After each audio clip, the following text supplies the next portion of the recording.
Okay, तो last class में हमने इंटीग्रेटेड रेट इक्वेशन देखा था। हमने देखा था कि डिफरेंशियल रेट इक्वेशन पर इनएक्यूरेट, जब हम रेट की बात करेंगे कि उसको अगर अपन को मेजर करना है तो we need to find slope which is a inconvenient and inaccurate method. ठीक है, तो to overcome that problem we derived integrated rate equation for zero order and first order. ठीक है, तो जीरो ऑर्डर के हमने क्या देखा था, एक इक्वेशन k की value k is equals to 1 by t concentration of A nought minus concentration of K, यानी कि रिएक्टेंट का इनिशियल कंसंट्रेशन माइनस रिएक्टेंट का concentration at time t। Initial concentration मतलब एट टाइम 0, और मान लो आपको जानना है कि 100 सेकंड के बाद कितना रिएक्टेंट बचा है, तो यहाँ पे आप 100 रखोगे, यहाँ पे आप उसका इनिशियल कंसंट्रेशन रखोगे और यहाँ पे k का वैल्यू आएगा, तो आपको कंसंट्रेशन मिल जाएगा कि 100 सेकंड के बाद कितना कंसंट्रेशन बचा हुआ है। आप समझ रहे हैं? तो ये था जीरो ऑर्डर के लिए k का इक्वेशन। आप इसको मैनिपुलेट करके t का भी इक्वेशन निकाल सकते हो। और एक हमने देखा था इसका half life period, that is t half is equal to a nought upon 2k, जहाँ पे k नॉट का मतलब है अगेन वही इनिशियल कंसंट्रेशन, आपने शुरुआत किससे कितने कंसंट्रेशन से की है, upon 2k। This was the half life period for zero order reaction. Half life का मतलब क्या था? It is the time eight which concentration of reactant becomes half, उसी को हम हाफ लाइफ बोलते हैं। ठीक है, बट इसको देख के आप फुल लाइफ प्रेडिक्ट नहीं कर सकते, ये भी मैंने बताया था ना, कि क्योंकि रिएक्शन का रेट जो है वो टाइम के साथ कम होने लगता है, तो आप ऐसा नहीं बोल सकते कि अगर आधा रिएक्शन होने में 1 घंटा लगा है तो पूरा रिएक्शन होने में 2 घंटा लगेगा, ऐसा नहीं बोल सकते हैं। ठीक है, ये अपन 2-3 बार डिस्कस कर चुके हैं। इसके बाद हमने बात की थी फर्स्ट ऑर्डर की।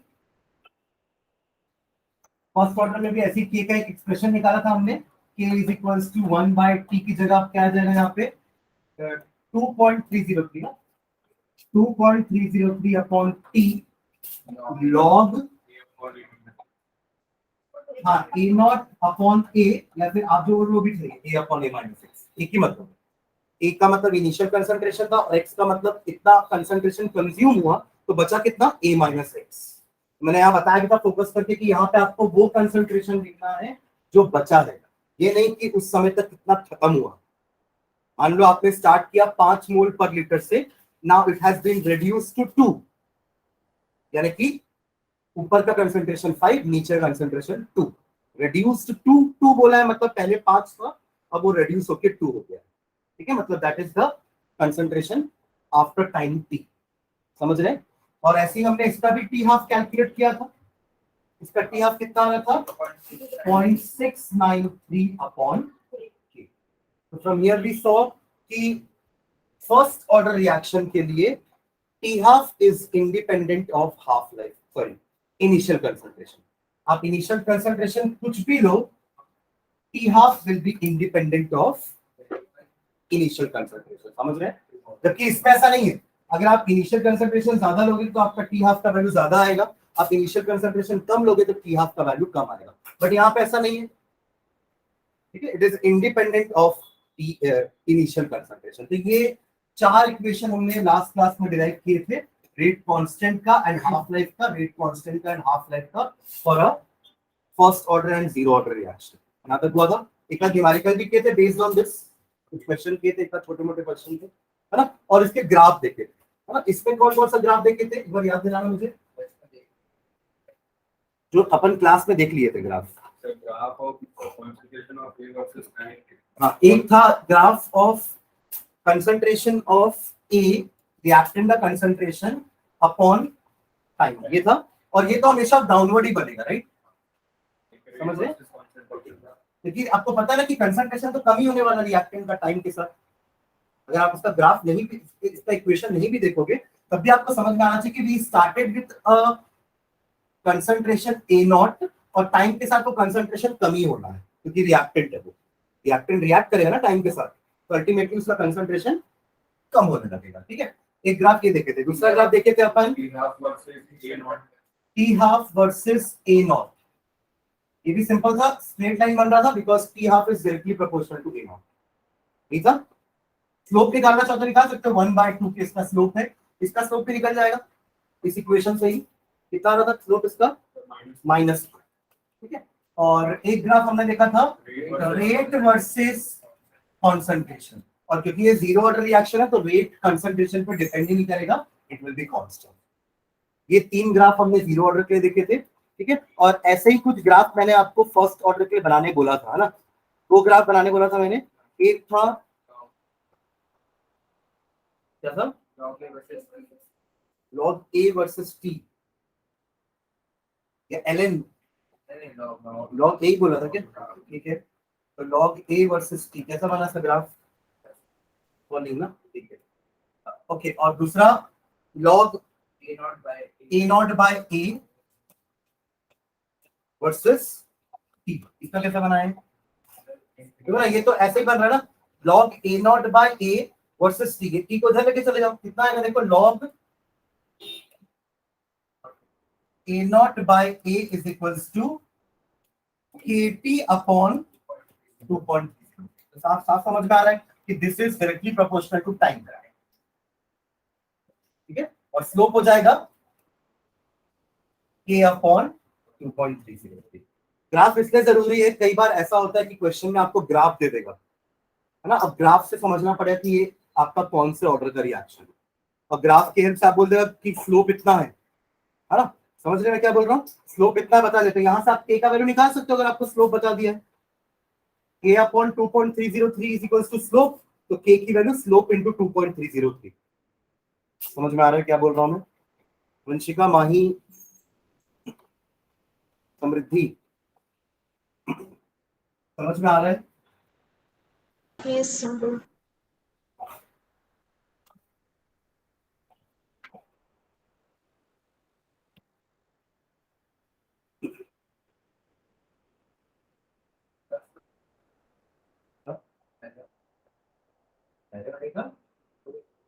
तो लॉग ए है ना, हाँ नेगेटिव स्लोप भी आएगा। जैसे देखो, अगर आप इक्वेशन निकालोगे, ln के रिस्पेक्ट में हमारा इक्वेशन क्या रहा था, एक बार दिखाना। k is equals to 1/t ln a upon a minus x लिखे थे ना, और इसी को अपन ऐसा भी लिख सकते हैं 1/t ln a nought upon, कर सकते हैं राइट। अब इससे देखो, अगर आप ln a का वैल्यू निकाल रहे हो तो कैसे होगा देखो, पहले kt को उधर लेके चले जाते हैं, kt is equals to ln a minus ln a nought, ऐसा कर सकते हैं, है ना? हाँ sorry sorry, a nought A nought minus, ऊपर ए नॉट है ना, ठीक है।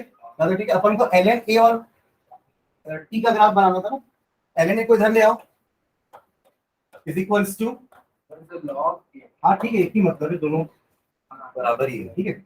इसको इधर लेके आया ln a nought minus K T, जैसा होगा तो y is equals to mx plus C, minus K slope हो जाएगा, समझ गए? और जो आपका जो पॉइंट से चालू हो रहा है ना ग्राफ, इसकी वैल्यू क्या हो जाएगी, ln या log, ठीक है। हाँ वैसे ही इसका ना, हाँ सेम ही ग्राफ, बस ln आ गया है, ठीक है, ln या log आ गया है।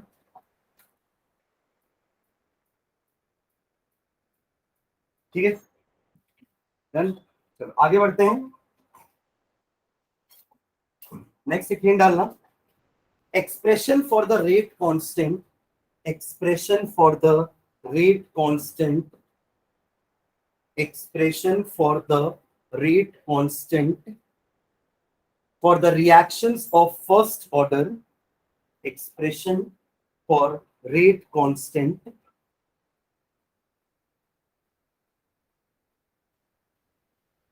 for reactions of first order from concentrations of the reactant, from concentrations of the reactant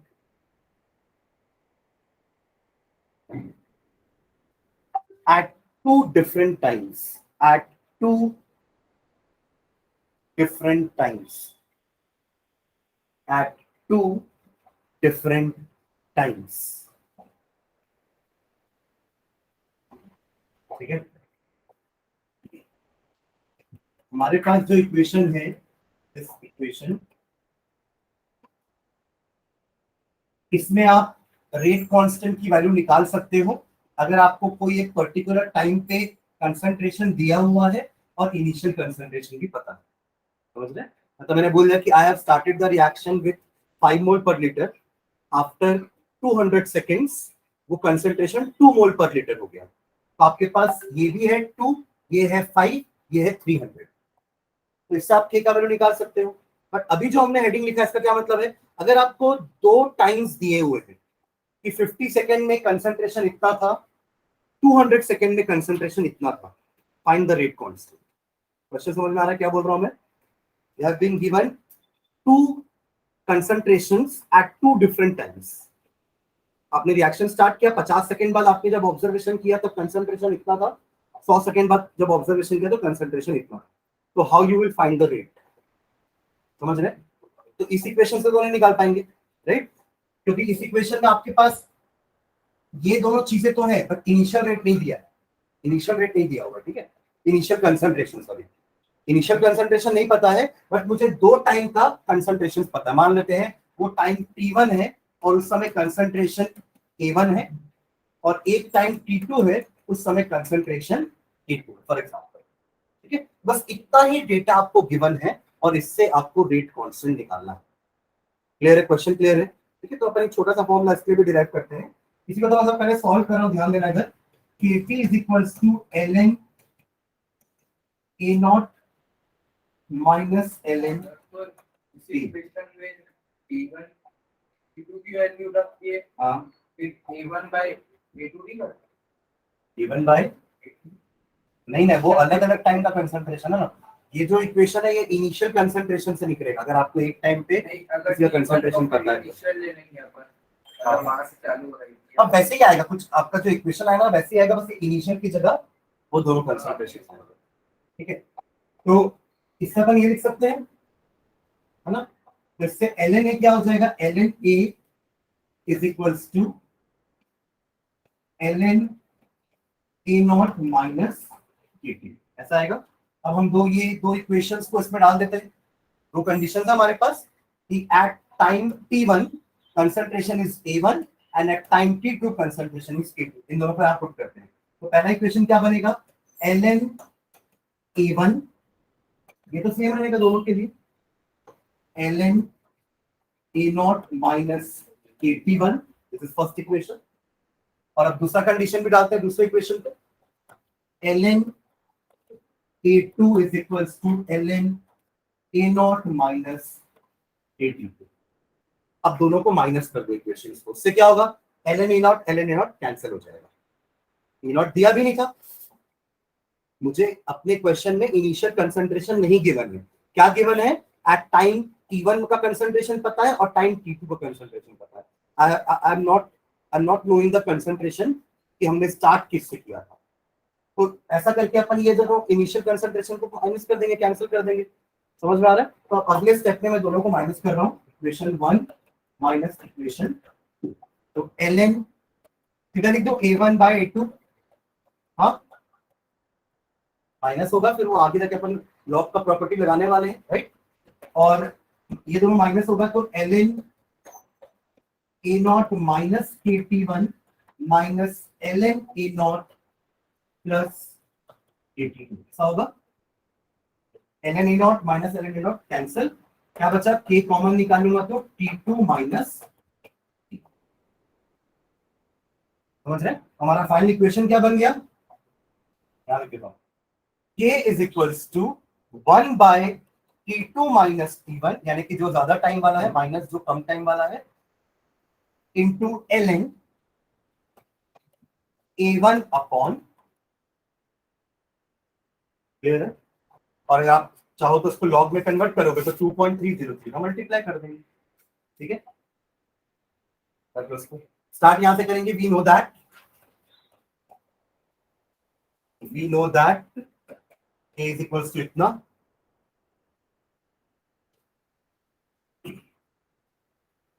फिर इसको सॉल्व करेंगे अगले एक स्टेप में ये वाला, फिर यहाँ ये दो स्टेप के बाद फिर ये वाला लिखेंगे ना, समझ रहे? पहले यहाँ तक लिख लो, एक स्टेप ये, फर्स्ट स्टेप ये है, ये सेकंड स्टेप, ये थर्ड स्टेप। यहां तक होने के बाद फिर ये लिखेंगे at T is equals to T1, concentration of A is A1. At T is equals to T1, concentration of A is A1, and T is equals to T2, concentration of A is A2. एक question करते हैं इसके जैसा, ठीक है? ये मतलब वाला है। हाँ ये वाला, इसकी जगह लिख रहे हैं, इसकी जगह। देखो पूरे क्वेश्चन में ना ये चीज और ये चीज वेरिएबल है, टाइम तो चलता ही रहेगा और उसके साथ ये कंसंट्रेशन कम होती रहेगी, बट इनिशियल जो आपने शुरुआत जिससे की थी वो तो कांस्टेंट है ना, समझ रहे मैं क्या बोल रहा हूँ? तो इसलिए ये वाला टर्म कांस्टेंट है और रेट कांस्टेंट तो कांस्टेंट ही है, समझ रहे? और टाइम बढ़ रहा है तो ये वैल्यू कम होती जाएगी। ये दोनों लिखने के बाद इक्वेशन 1 इक्वेशन 2 बना लेना, इक्वेशन 1 माइनस इक्वेशन 2 ऐसा लिख के, कौन सा मैं बोला तो शुरू में तो यही बोला, पहले 3 स्टेप ये लिखो, उसके बाद फिर ये लिखना, 2 बार बोला था उसके से, पहले ये लिखो फिर ये दोनों, उसके बाद फिर ये वाला कंडीशन, उसके बाद आपके ये फर्स्ट सेकंड दोनों इक्वेशंस आएंगे, उसके बाद 1 - 2 करोगे, फिर सॉल्व करके फाइनल एक्सप्रेशन दे। इसको भी लॉग के फॉर्म में लिख लो, हाँ डेल्टी भी कर सकते हैं, change in time, log A1 upon, ठीक है?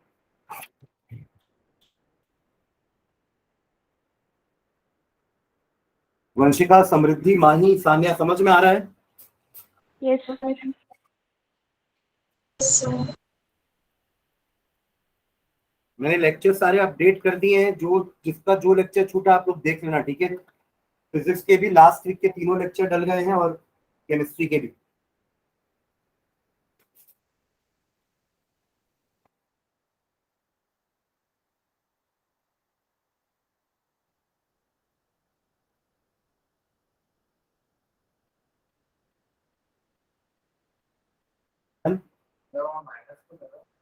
आगे ये माइनस नहीं, वो बताने के लिए कुछ लिखो, ऐसे डैश मारो।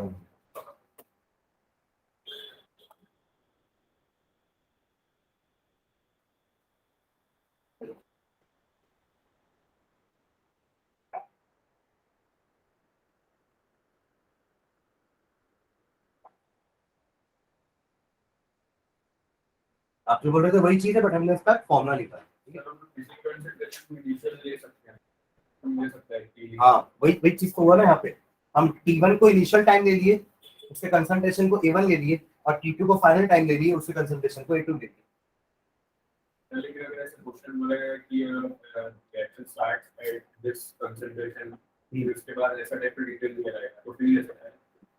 नहीं अगर वो इनिशियल वाला दे दिया तो फिर क्या जरूरत है हमको?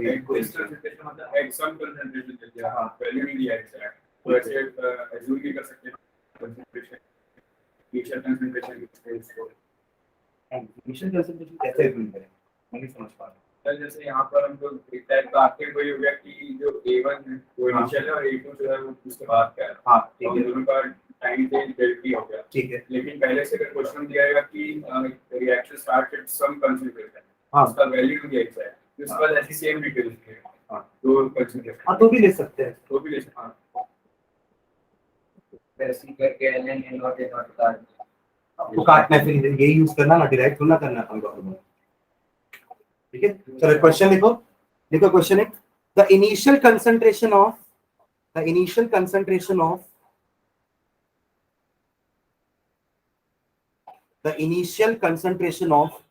N2O5, the initial concentration of N2O5 in the following first order reaction, first order reaction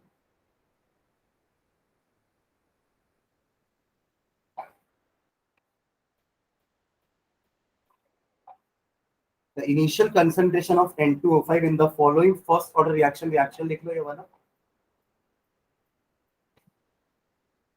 the following first order reaction was 1.24 into 10 to the power minus 2 1.24 into 10 to the power minus 2 mole per liter 1.24 into 10 to the power minus 2 mole per liter ये इसका initial concentration दिया हुआ है N2O5 का ठीक है at 318 Kelvin at 318 Kelvin 318 Kelvin temperature में जगह अलग-अलग पड़ेगा तो अभी जो अपन दो कंडीशन निकाल रहे हैं वो सेम टेम्परेचर पे पढ़ेंगे अपन उसके लिए हेरिंगस इक्वेशन पढ़ेंगे ठीक है यहाँ टेम्परेचर डिपेंडेंसी पढ़ेंगे जैसे अपन इलेक्ट्रोकेमिस्ट्री में पढ़े थे ना नर्स इक्वेशन वैसे यहाँ पे हम पढ़ेंगे हेरिंगस इक्वेशन जो टेम्परेचर की डिपेंडेंसी शो करेगा रेट ऑफ रिएक्शन ठीक है okay full stop the concentration of N2O5 after 60 minutes the concentration of N2O5 after 60 minutes the concentration of N2O5 after 60 minutes was obviously इससे कम ही होगा ना was 0.20 into 10 to the power minus 2 mole per liter initial बोला है मतलब ये आपका zero time पे दिया हुआ है और ये आपको 60 मिनट का कंसंट्रेशन दिया हुआ है क्लियर है okay Calculate rate constant of the reaction. Calculate rate constant of the reaction. Simple question. हाँ? मिनट रहने दो कोई दिक्कत नहीं क्योंकि मोल पर लीटर पर मिनट भी हो सकता है मोल पर लीटर पर सेकंड भी हो सकता है हाँ निकालो K is equals to 2.303 upon 60 minus 0 है ना T2 minus T1 into log 60 वाले का कंसंट्रेशन नीचे आएगा ऊपर आएगा 0 वाले का कंसंट्रेशन यानी कि 1.24 into 10 to the power minus 2 upon 0.20 into 10 to the power minus 10 to the power minus 124 upon 20 आएगा इसी का log निकालना रहेगा बस 2. 124 upon 2 1.24 124 upon 20 इसका तो 0.2 है हाँ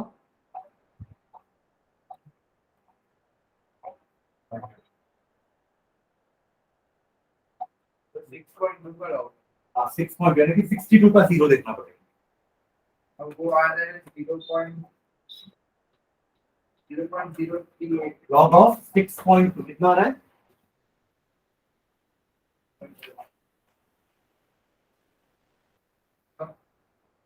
7924 0.7924 2.303 इंटू करो इसको और 60 से डिवाइड करो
हाँ भाई 0.03 0.0304 आएगा। Unit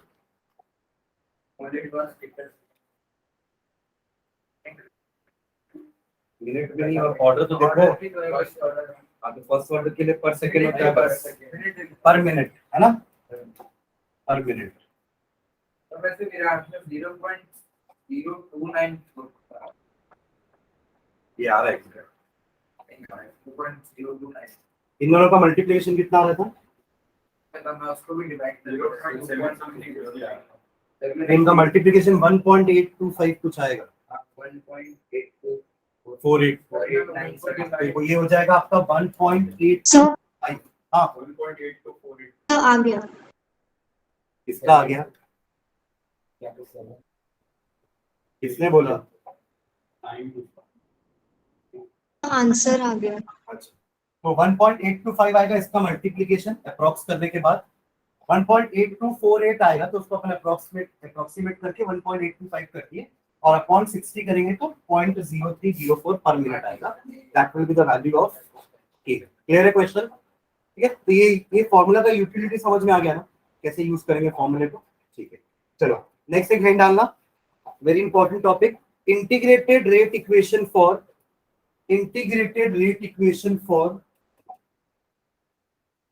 integrated rate equation for first order gaseous phase reaction।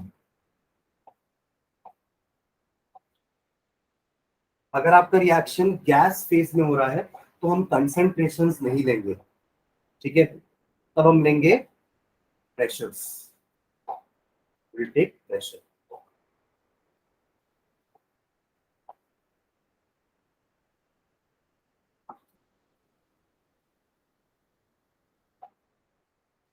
ठीक है, देखो नीचे, let us consider a typical first order gas phase reaction। Let us consider a typical first order gas phase reaction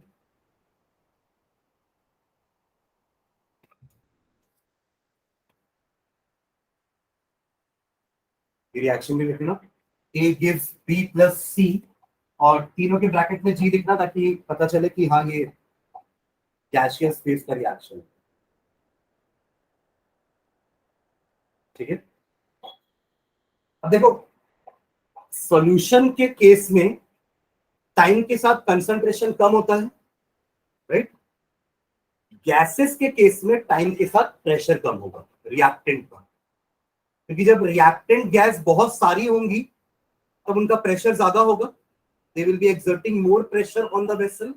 पर जैसे जैसे वो गैसेस रिएक्ट हो रही है तो वो कम हो रही है ना, अब उनके मॉलिक्यूल्स कम होंगे तो उनके कारण एक्सर्टेड प्रेशर भी कम होगा। It is just like time के साथ रिएक्टेंट का कंसंट्रेशन कम हो रहा था तो वो लिक्विड रिएक्टेंट्स थे जिनका कंसंट्रेशन निकाल रहे थे अपन, ये गैसियस है तो इनका प्रेशर निकाल रहे थे। इनिशियल प्रेशर मान लो 5 atm था, टाइम के साथ रिएक्टेंट्स रिएक्ट कर रहे हैं, गैस के मॉलिक्यूल्स कम हो रहे हैं, हाँ प्रोडक्ट का मॉलिक्यूल बढ़ रहा है बट रिएक्टेंट के मॉलिक्यूल तो कम हो रहे हैं ना, तो उनके कारण प्रेशर भी कम होगा।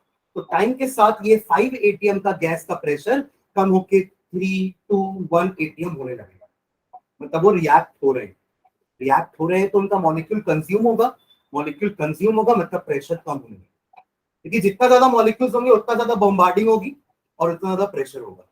समझ रहे हैं? हाँ, टोटल प्रेशर ऑलमोस्ट सेम रहेगा क्योंकि रिएक्टेंट के कारण प्रोडक्ट जो बन रहे हैं उनका प्रेशर तो बढ़ेगा ना, जैसे कि रिएक्शन के साथ इनका प्रेशर कम होगा बट इनका और इनका प्रेशर तो बढ़ेगा ना, क्योंकि इनके मॉलिक्यूल्स तो बन रहे हैं। It is just like reactant का कंसंट्रेशन कम हो रहा है बट प्रोडक्ट का कंसंट्रेशन बढ़ रहा है।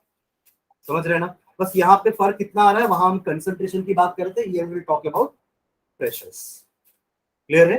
फॉर्मूला भी वैसे ही रहेगा क्योंकि ये फर्स्ट ऑर्डर रिएक्शन है, तो K is equals to 2.303 upon T log, वहां क्या कर रहे थे, A नॉट अपॉन A बोल रहे थे ना, यानी कि initial concentration upon concentration at time T।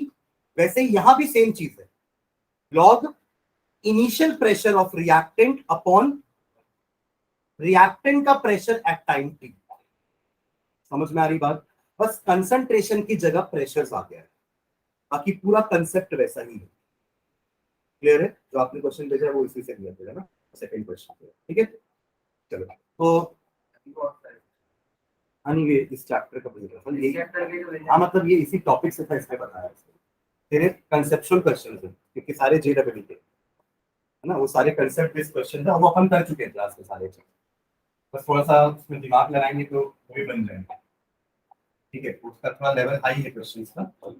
हाँ आगे बढ़े, चलो तो हाँ इसका कुछ प्रेशर मान के चलते, जैसे अभी तक अपन ए मान के चल रहे थे, E naught was the initial concentration, वैसे इसके लिए एक इनिशियल प्रेशर मान लेते हैं। तो लिखना नीचे, let P I be the initial pressure of A, let P I small P लेना, ठीक है, एंड सबस्क्रिप्ट में आई लगाना, let P I be the initial pressure of A and P T again small t and pt be the total pressure at time t, pt be the total pressure at time t। ठीक है, और देखो जब भी मैं pt बोलूं ना तो इसका मतलब मैं टोटल प्रेशर की बात कर रहा हूं, pressure created by A plus pressure created by B plus pressure created by C. देखिए ये जो रिएक्शन हो रहा है ना, गैसियस रिएक्शन है, क्लोज वेसल के अंदर होगा। आपने स्टार्ट किया था ए से, आपने डाल दिया, ए को डिकम्पोज करा रहे हैं, ए बी और सी बनाएगा, प्रेशर ए के कारण भी होगा, बी के कारण भी होगा, सी के कारण भी होगा। ए के कारण वाले प्रेशर को अपन पीए नाम दे देते हैं, बी के कारण प्रेशर को अपन पीबी नाम दे देते हैं, और सी के कारण प्रेशर को अपन पीसी नाम दे देते हैं। किसी भी टाइम पे अगर मैं मैनोमीटर से प्रेशर नापूंगा तो वो टोटल प्रेशर आएगा, समझ रहे हैं? The total pressure is the sum of PA plus PB plus PC, जिनको हम इंडिविजुअली पार्शियल प्रेशर बोलेंगे। क्या बोलेंगे? पार्शियल प्रेशर, क्योंकि वो अकेला प्रेशर टोटल प्रेशर को डिफाइन नहीं कर रहा है, समझ रहे? इसके उसका नाम पार्शियल प्रेशर है। Am I clear? ठीक है, तो total pressure will be the sum of PA plus PB plus PC at any time. तो अगर मैं टाइम जीरो की बात करूं, एट टाइम जीरो इसका प्रेशर PI जीरो है, इन दोनों तो अभी तक बने नहीं है, तो अभी टोटल प्रेशर PI होगा, समझ रहे? At time t is equals to 0। Am I clear? ठीक है, ओके। नेक्स्ट लाइन में देखना, total pressure P of T is equals to, total pressure P of T is equals to, total pressure P of T is equals to PA plus PB plus PC, sorry PT, PA plus PB, वही जो मैंने आपको यहाँ बताया ना, वही चीज लिख रहे हैं, PA plus PB plus PC, this is the total pressure. ठीक है, जहां पे PA PB PC क्या है वो भी लिख लो नीचे, where PA PB PC, where PA PB PC are the partial pressures of A, B and C, are the partial pressures of A, B and C, A, B and C।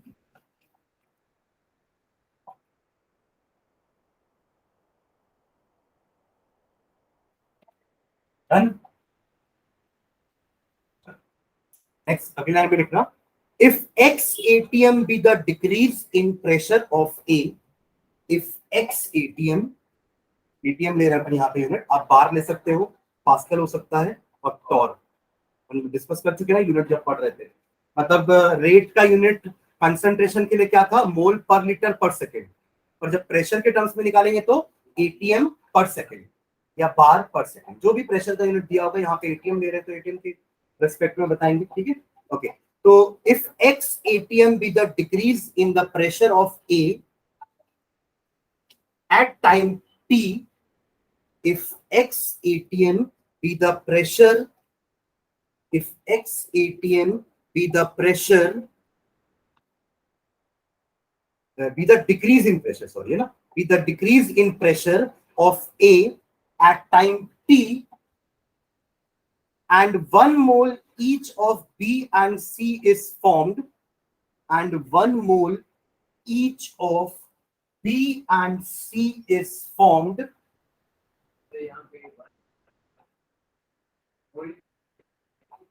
हाँ quantity तो 1 मोल ही बन रहे हैं ना।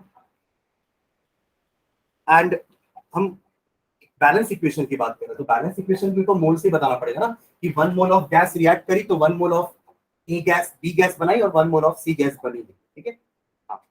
तो क्या लिखे 1 mole each of B and C is formed comma the increase in pressure on B and C will also be the increase in pressure of the increase in pressure of the increase in pressure of the increase in pressure of B and C will also be x atm each will also be x atm each will also be x atm each। अब देखो इसका क्या मतलब हुआ, ध्यान देना इधर everyone. At time t is equals to 0 ये सही लिखा है। रिएक्टेंट का कंसेप्ट, रिएक्टेंट का प्रेशर अपन ने pi atm लिया था ऊपर और उस समय तक ये दोनों बने ही है तो इनके कारण प्रेशर 0 0 है। तो क्लियर है सबको, है ना। अब एट टाइम टी हम ये मान के चल रहे हैं कि मान लेते हैं x एटीएम का डिक्रीज हुआ है, किसका, ए का। अपन ऊपर लिखे ना अभी, if x ATM be the decrease in pressure of reactant A, मतलब अगर रिएक्टेंट ए का पहले का प्रेशर 5 था 2 से डिक्रीज हो गया है तो अब कितना प्रेशर बचा 3 एटीएम। समझ रहे हैं, ऐसे लिखेंगे P1 PI minus x, decreases by x quantity बोल रहे हैं ना, तो आप एक्स माइनस करोगे अभी का प्रेशर निकालने के लिए। समझ रहे मैं क्या बोल रहा हूँ कि इनिशियल प्रेशर ए का 5 एटीएम है और अब मैं बोल रहा हूँ कि 2 एटीएम का डिक्रीज हुआ है, मान लो रेड्यूस्ड टू 2 नहीं बोल रहा हूँ, ठीक है, दोनों में अंतर होता है ना वर्ड्स में।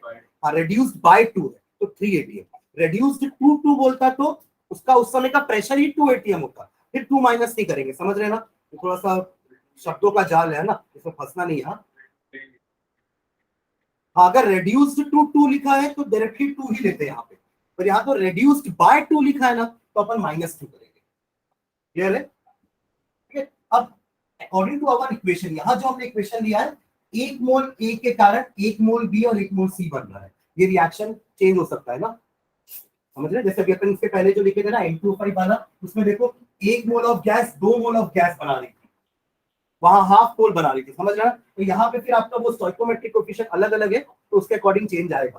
कैसे चेंज आएगा, जैसे अपन वहां करते थे इक्विलिब्रियम वाले में, अभी एक्स एटीएम से ये घटा है तो ये एक्स एटीएम से बढ़ेगा। समझ रहे हो, अगर मान लो रिएक्शन ऐसा होता, मान लो रिएक्शन में यहाँ पे 1 की जगह ना 2 भी होता तो आप यहाँ पे 2x, क्योंकि 1 मोल ए के कारण 2 मोल बी बन रहा है। तो आप ये मान के चलो अगर मॉलिक्यूल ए का 1 कम हुआ है तो मॉलिक्यूल 2 के बी के 2 जनरेट हो गए हैं, तो प्रेशर भी तो डबल होगा ना। एक मॉलिक्यूल प्रेशर जनरेट कर रहा है फॉर एग्जांपल x, तो 2 मॉलिक्यूल 2x ही जनरेट करेंगे प्रेशर। तो समझ में आ रहा है यहाँ में क्यों 2 लिखा, तो यहाँ 2x आया। पक्का क्लियर है ना। तो अभी तो फिलहाल अपन 1 ले रहे हैं तो अभी अपन 1 ही लेके चलते हैं यहाँ पे, तो यहाँ पे कितना आएगा 1x, ऐसा आया। क्लियर है, यही चीज अभी आप लोग लिखे होती है, ठीक है। If x atm is the decrease in the pressure of A, then क्योंकि एक A से एक B और एक C ही बन रहे हैं तो इनका भी प्रेशर उतनी क्वांटिटी से ही बढ़ेगा। क्लियर है, इसमें नहीं ऐसा क्यों लिखेंगे, इनका प्रेशर इसके कारण जितना प्रेशर आ रहा है इसके कारण ऐड होगा दोनों प्रेशर, क्या माइनस करेंगे। हाँ सेम चीज, बस वहां कंसंट्रेशन के साथ करते थे, यही चीज यहाँ हम प्रेशर के साथ कर रहे हैं। ठीक है, ये तीनों लिखो तो ये पूरा रिएक्शन के साथ कितना लिख लो पूरा, टाइम भी लिखना ना साइड में। आप चारों को समझ में आ रहा है, माही, सान्या, वंशिका, समृद्धि। Yes sir.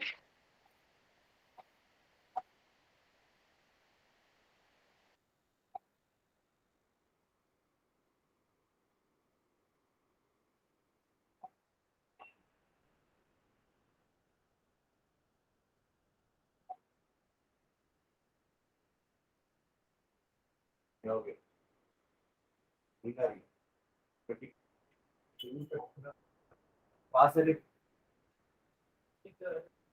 मैं तो बोल रहा हूँ ये पास है। कोई पास करने की हो गया लिखिए। हाँ, अब देखो इस समय का टोटल प्रेशर तो पी आई है, बट यहाँ का टोटल प्रेशर कितना होगा, चार तीनों को ऐड कर देंगे तो at T P T is equals to P I minus X plus X plus X, P A plus P B plus P C. Clear है? ऐड कर दियो, X X cancel, P total कितना आया, P I plus x, ऐसा कुछ आया। यहां से हम एक्स का वैल्यू निकाल सकते हैं, x is equals to P T minus P I.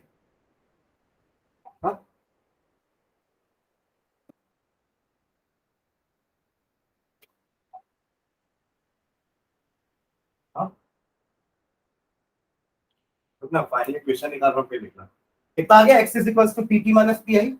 अब हमारा इक्वेशन क्या है k का, फर्स्ट ऑर्डर के लिए कंसंट्रेशन वाली बता दो क्या था, 2.303 upon T log A naught, यानी कि initial concentration of the reactant upon concentration of A at time T. तो बस यहाँ पे कंसंट्रेशन की जगह प्रेशर लिखना है, ठीक है। तो k is equals to 2.303 upon T log, यहाँ पे क्लियर है, यहाँ तक तो सेम रहेगा, फर्स्ट ऑर्डर है। यहाँ पे a की जगह आ जाएगा पी आई जो हमारा इनिशियल कंसंट्रेशन है, और नीचे क्या आएगा, पी आई माइनस एक्स, यही तो है ना, इसी को तो डिवाइड करना है, P I upon P I minus x, but x की जगह अपन ये लिख सकते हैं पी टी माइनस पी आई, क्या बोलते हैं, लिख लो।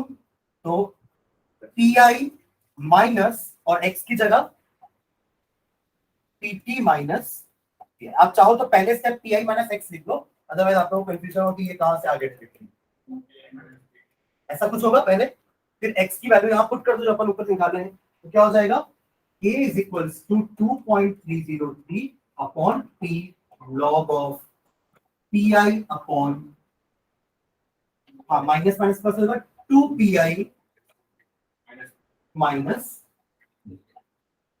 This is the equation for integrated rate equation for first order gaseous phase reaction.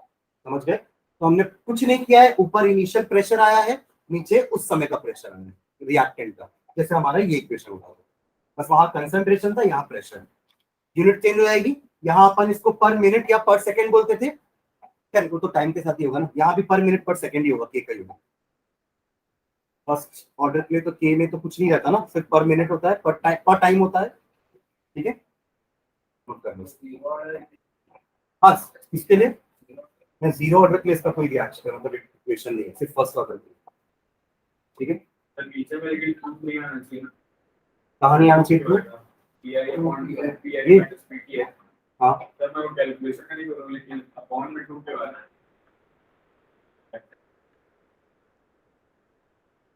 नहीं समझा, अपन यही तो कैलकुलेट कर रहे हैं कि प्रेशर कितना है उस समय, तो उससे जो भी आपका इक्वेशन बैठ रहा है उससे आपका 2 पी आई आ रहा है, क्या बोल वापस। सर नहीं मतलब बोला था कि अपॉन में 2 के वाला है, तो मतलब कैलकुलेशन से आएगा ये, लेकिन वो रिएक्शन ऐसा क्यों हो रहा है कि अपॉन में 2 आने की जरूरत है, पिछले माइनस टाइम टी करने से भी तो आता है।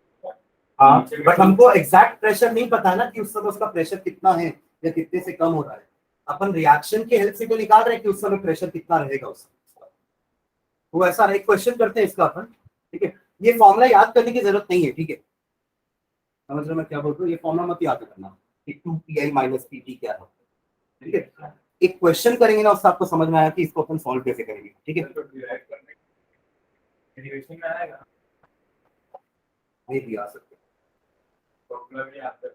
हाँ कर लो, कर सिंपल है, कुछ कहाँ कुछ ज्यादा तुम किए इसमें, 4 स्टेप में तो आ गए। मैं इसको बोल सकता हूँ ये माइनस ये अपॉन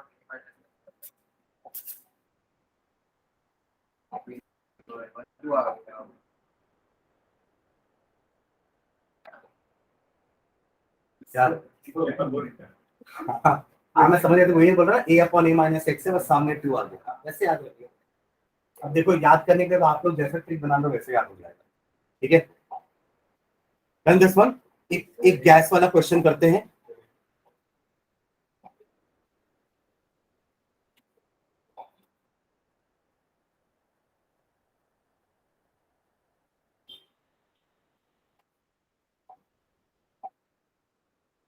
ठीक है, अब उसको ट्राई करना। अभी अपन एक क्वेश्चन कर रहे हैं, उसके बाद उसको ट्राई करना। चलो आगे बढ़े।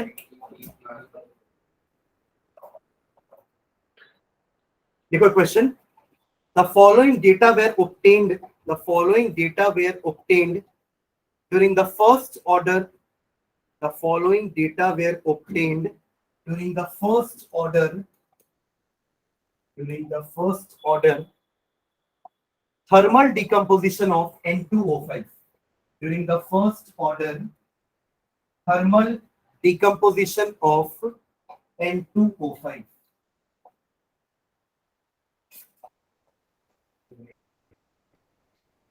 देखा, मैं रीड नहीं किया, मैं सिर्फ टेबल देखा तो मैं समझ गया तो क्या पूछ रहा है।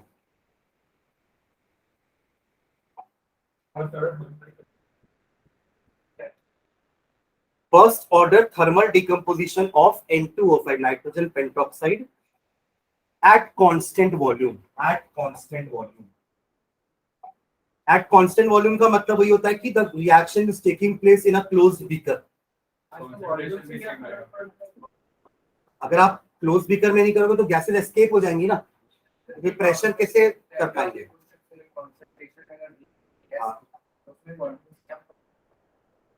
इसके वॉल्यूम से नहीं, उसको कोई फर्क नहीं पड़ेगा। यहाँ फर्क पड़ेगा क्योंकि ये गैस है, इसलिए अपन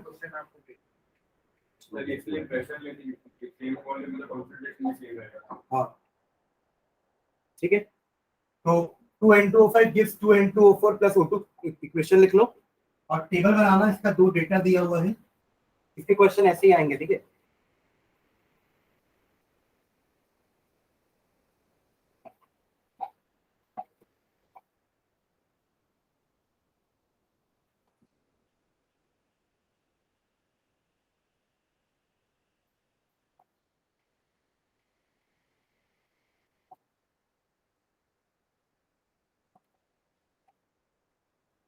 ठीक है, ये डेटा आपको गिवन है। देखो ये डेटा का स्टडी कर पाना बहुत इंपॉर्टेंट है, ठीक है।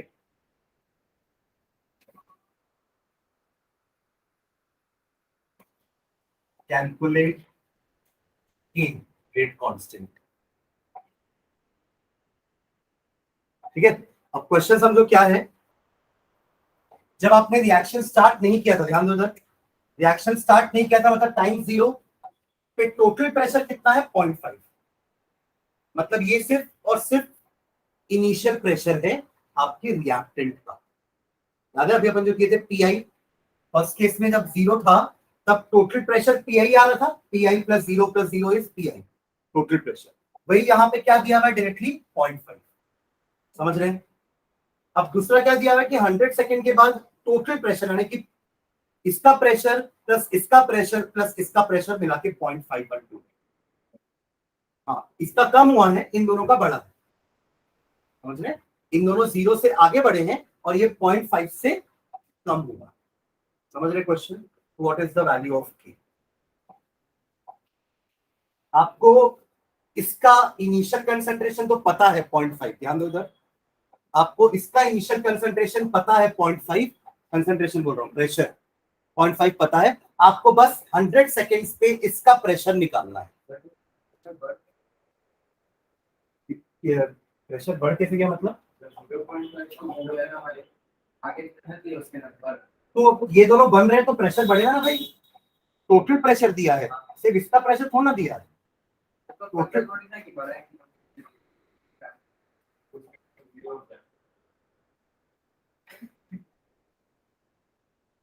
ये 0.5 सिर्फ N2O5 का प्रेशर है, बट ये 0.512 तीनों का प्रेशर है। Am I clear? और ये बढ़ क्यों रहा है? ये तो कम होगा नो डाउट, इसका वैल्यू कम आएगा। अभी आप लोग जो वैल्यू निकालोगे ना इसका इंडिविजुअल प्रेशर चाहिए ना मुझे 100 सेकेंड्स पे, वो कम आएगा 0.5 से, डेफिनेटली कम आएगा, आना भी चाहिए। क्योंकि जैसे जैसे रिएक्शन प्रोसीड हो रहा है, रिएक्टेंट्स कम हो रहे हैं ना, तो उनका प्रेशर भी कम होगा। समझ में आया क्वेश्चन? ये बढ़ क्यों रहा है? क्योंकि ये दोनों तो बन रहे हैं ना, पहले ये दोनों नहीं बने थे, तो जितना भी प्रेशर था टोटल वो इसके कारण ही था।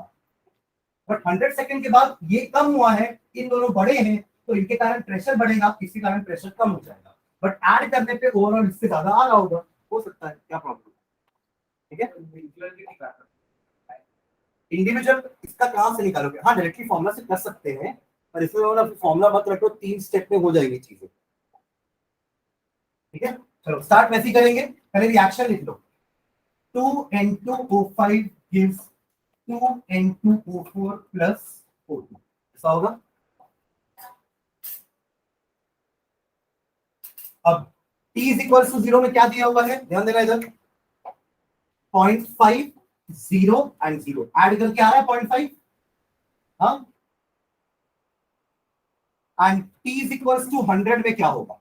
देखो अब रिएक्शन में सबका कोफिशिएंट बराबर नहीं है ना, जैसे इसके पहले वाले क्वेश्चन में हमारा A gives B plus C था, अब यहाँ पे ऐसा नहीं है, इसके 2 मोल छूट रहे हैं तो इसका 2 मोल बन रहा है, पर इसका 1 ही मोल बन रहा है, समझ रहे हो? तो अगर आप इसके प्रेशर को X क्वांटिटी से कम करते हो तो इसका प्रेशर X क्वांटिटी से बढ़ेगा, बट इसका प्रेशर X/2 से ही बढ़ेगा। समझ में आया? पक्का? अगर इसको x लिए तो x पड़ेगा ना, क्यों? ये अगर 2 मोल बन रहा है तो ये तो 1 ही मोल बन रहा है, तो अगर इसका प्रेशर X से बढ़ रहा होगा तो इसका तो प्रेशर X/2 से ही बढ़ेगा। मतलब अगर इसके 10 मॉलिक्यूल बन रहे होंगे तो इसके 5 ही बनेंगे, तो प्रेशर 10 के कारण ज्यादा होगी, 5 के कारण ज्यादा होगा, 10 के कारण, इसलिए ये X तो ये X/2। क्लियर है ये स्टेप सबको? अगर आपको ये X/2 अच्छा नहीं लग रहा है, अगर X/2 अच्छा नहीं लग रहा है तो आप इसको 2x ले लो, ये 2x हो जाएगा, तब उस केस में ये x हो जाएगा। समझ रहे हैं ना? दोनों चीज सही है, दोनों सही है। क्लियर है ना? और जनरली हम कोई चीज को ऐसे 2x नहीं लेते ना, हम x ही लेते हैं कि let pressure of N2O5 reduces by x, इसलिए इसको x ले रहा था मैं, तो ये भी x होगा, ये x/2 हो जाएगा। क्लियर है? क्या लेंगे, यही लेके x ले लूं, x ले लूं ना, समझ में आ जाएगा ना? आप चारों को समझ में आ रहा है? सानिया, वंशिका, माही एंड समृद्धि, Yes, sir. ठीक है,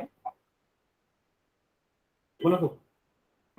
और इसका टोटल आपको 0.512 दिया, समझ में आ रहा है question? At t is equal to 100 आपको इसका टोटल कितना दिया हुआ है, 0.512, तो यहां से x निकल जाएगा। अब बस x को यहां पुट कर दो और इन दोनों को डिवाइड कर दो, लॉग दिस अपॉन दिस, बाकी आगे रहेगा 2.303 अपॉन 100। ये जल्दी बनाओ, कंप्लीट करो क्वेश्चन को फटाफट। हाँ, टोटल प्रेशर तो उसी कारण, तभी तो मैं बोला कि क्लोज्ड वेसल में हो रहा है, आप कोई भी गैस को एस्केप होने नहीं दे रहे हो। तो पहले भी टोटल प्रेशर तीनों के कारण था, बट उस समय रिएक्शन स्टार्ट नहीं हुआ था, तो उन दोनों का 0-0 था, और अभी भी टोटल प्रेशर तीनों गैस के कारण ही है। ठीक है, तो दिस प्लस, आप ऐसा लिख लेना नीचे, स्टेप कैसे लिखोगे, eight t is equals to 100 second, P total is 0.512, which is nothing but equal to 0.5 minus x plus x/2। इससे x का वैल्यू निकालो। x का वैल्यू मुझे एक बार बताना पहले, फिर आगे प्रोसीड करना। 0.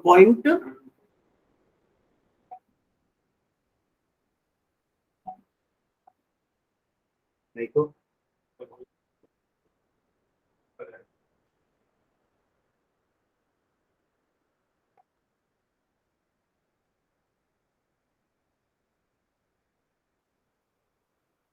0.512 plus is equals to 0.5 plus x/2। 1 plus x और 2 उधर इधर जाएगा तो 0.012 into 2, 0.024। अच्छा ठीक है, ठीक है, आगे बढ़ाओ। x आएगा 0.024, ठीक है, यहाँ पुट कर दो वैल्यू को, और अब फाइनल k निकालना है ना मुझे, तो 2.303 अपॉन 100 है ना, 100 आएगा t, लॉग ऑफ 0.5 अपॉन कितना आएगा, 0.5 माइनस 0.024, 0.476 है ना, 0.476। तो इसको सॉल्व करना है, लॉग निकालना है,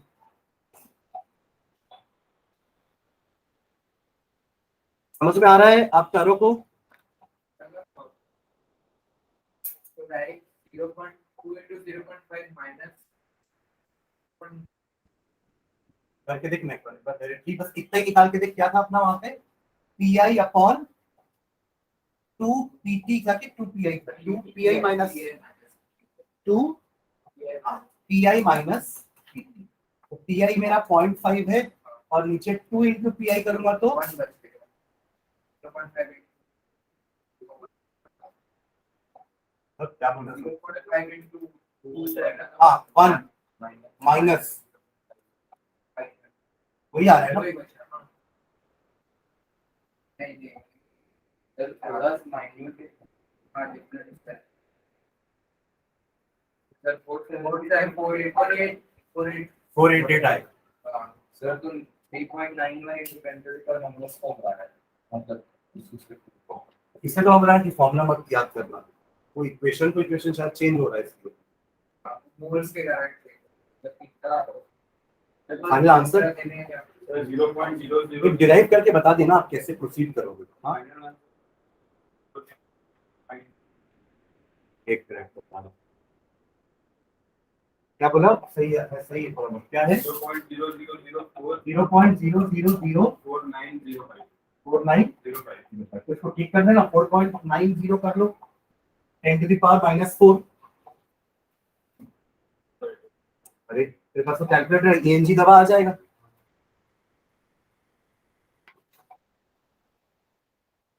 आंसर है 4.98 into 10 to the power minus 4 पर मिनट, पर मिनट नहीं पर सेकेंड सर, टाइम सेकेंड में दिया है ना। This will be the final answer.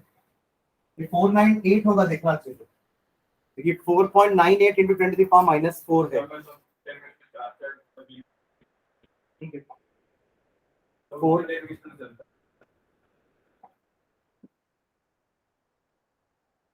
ठीक है, साधना आ रहा है समझ में।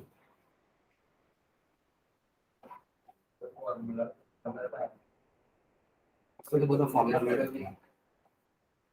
ये 2 स्टेप तो किया, फिर उसमें क्या था रिएक्शन के हिसाब से, ये वाला बस एक स्टेप थोड़ा इंपॉर्टेंट है, उसके बाद तो आपको डायरेक्टली पुट करना है। सर log 1.0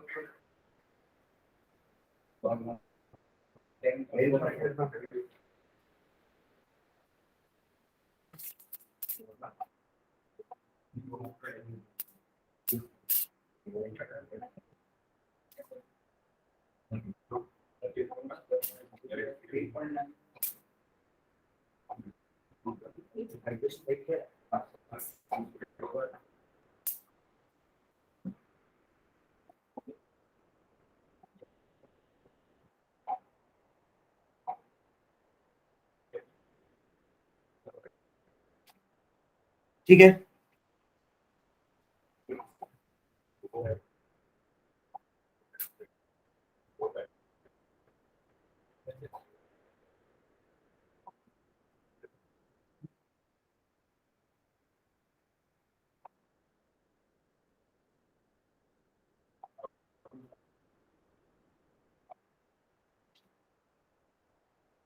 एक क्वेश्चन और करते हैं फिर स्टॉप करता हूं जल्दी से ना, जल्दी लिखो। Show that in a first order reaction, show that in a first order reaction, show that in a first order reaction, जल्दी ना, time required for completion of, time required for completion of, time required for completion of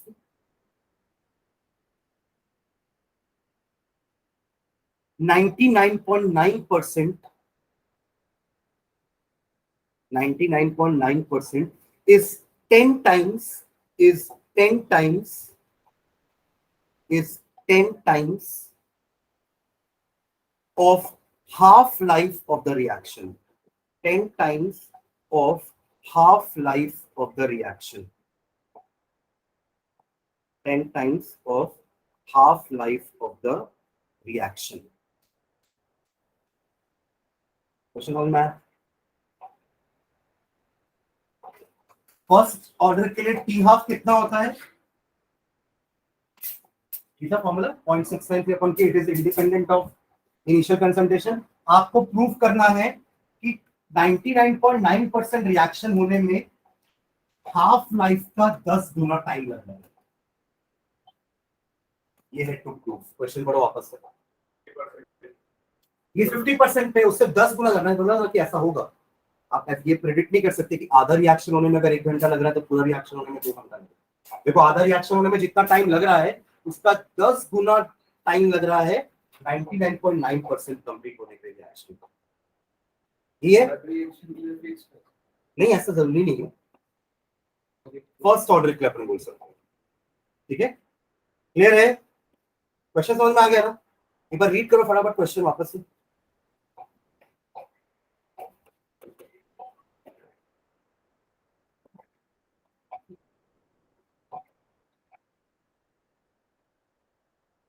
ये हमारा equation है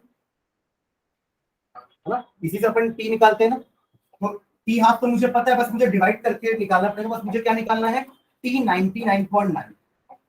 T half तो पता है, T 99.9 निकालना है। अब देखो कंसंट्रेशन इतना खत्म हुआ, मतलब देखो कंसंट्रेशन, मान लो अगर पहले का कंसंट्रेशन A0 है तो 99.9 का मतलब क्या हुआ? कितना कंज्यूम हो गया है?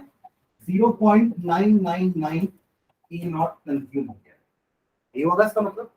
परसेंटेज को अगर मैं फ्रैक्शन में कन्वर्ट करूं तो यही आएगा। और तो बचेगा कितना? इन दोनों को माइनस कर दूं, क्योंकि अपन नीचे क्या लिखते हैं? बचा हुआ कंसंट्रेशन, ना कि खत्म हुआ वाला कंसंट्रेशन। समझ लो मैं क्या बोलना चाह रहा हूँ? A0 मेरा इनिशियल कंसंट्रेशन है, उसका 99.9% खत्म होने का मतलब क्या है? 0.999 A0 खत्म हो चुका उस टाइम तक। तो बचा कितना है? A0 minus this. समझ रहे है ना?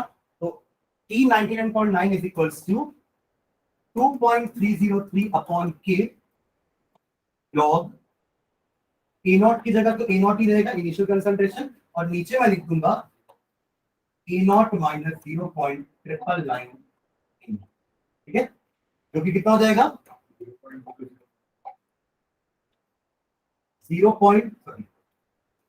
ऊपर तो A0 ही रहेगा, 0.001 A0 है ना। A0 A0 कैंसिल, ये ऊपर जाएगा तो 10 to the power 3 हो जाएगा, होगा? और मतलब 3 इधर आएगा तो 3 बच जाएगा। तो आपका T 99.9% कितना आया? 2.303 अपॉन K इंटू 3, क्योंकि log 10 to the power 3 मतलब 3 हो जाएगा।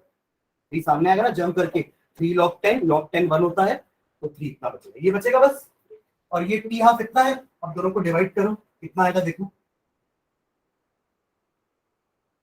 K कैंसिल हो जाएगा, रेशियो निकालेंगे ना। मुझे अल्टीमेटली प्रूफ तो ये कर रहा है ना, तो आप this equation divide by T half करो, अब रेशियो आएगा ऐसा कुछ। T 99.9 upon T half is equals to, ये जो भी आएगा कितना होगा? ये 3 3 9 0 9 6 upon K divide by 0.693 upon ऊपर ले जाएंगे तो ये भी कैंसिल, ये कितना आएगा? 6.909 अपॉन 0.693 अप्रोक्सीमेटली 10। ठीक है, क्लियर है? 6.909, हाँ 10 टाइम्स। दिस विल बी, इसकी वैल्यू 10 आएगी अप्रोक्स। तो T 99.9 is equals to 10 times of T half। Clear है ना? इस टाइप के 1-2 क्वेश्चन एक्सरसाइज में है, मैं क्वेश्चन नंबर बता दूंगा या क्वेश्चन डाल दूंगा, आप लोग इसको करके लेके आओगे ना नेक्स्ट क्लास में। ठीक है, इस टाइप के क्वेश्चन बनने चाहिए। बस ये ध्यान रखना कि नीचे क्या पुट करना है, उस समय पे कितना कंसंट्रेशन बचा है। अब खुद बोल रहे हैं 99.9% रिएक्टेंट खत्म हो चुका है, तो बचा कितना? 0.001, क्योंकि ऊपर जाएगा तो 10 to the power 3 हो जाएगा, log 10 to the power 3 यानी कि 3, क्योंकि 3 log 10 होगा, log 10 1 हो जाएगा, तो 3 आएगा, अप्रोक्सीमेटली 10 टाइम्स आ जाएगा। क्लियर है? आप चारों को समझ में आया? वंशिका, समृद्धि, माही, Sania? Yes, sir. Yes, sir.